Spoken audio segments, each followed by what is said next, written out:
Des scènes de désolation, de tristesse, c'est le tableau que l'on peut voir dans certains quartiers d'Abidjan après le passage des pluies. De fortes pluies ont provoqué des inondations dans de nombreux quartiers de la capitale économique ivoirienne. Ce jeudi 18 juin 2020, un éboulement de terre s'est même produit sur des habitations au quartier Ran d'Anyama. Les secours sont arrivés sur place et les fouilles se poursuivent. On dénombre pour l'heure au moins 13 morts, plusieurs blessés, des personnes portées disparues et de nombreux dégâts matériels.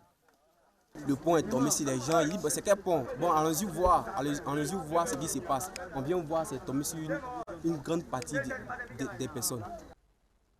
La saison des pluies est toujours une période délicate pour les autorités de la protection civile, car certains quartiers sont bâtis dans des zones à risque et les populations sont exposées en cas de fortes pluies.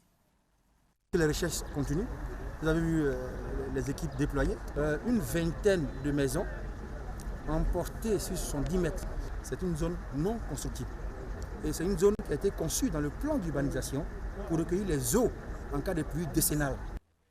Au niveau d'Anyama, l'éboulement a aussi coupé le chemin de fer à la sortie d'Abidjan, une situation qui risque d'impacter significativement certains échanges commerciaux importants avec la sous-région. Le gouvernement a mis en place plusieurs numéros d'urgence. La pluie devrait continuer à tomber toute cette semaine. L'agence météorologique Sodexam prévient les risques d'inondation restent élevés.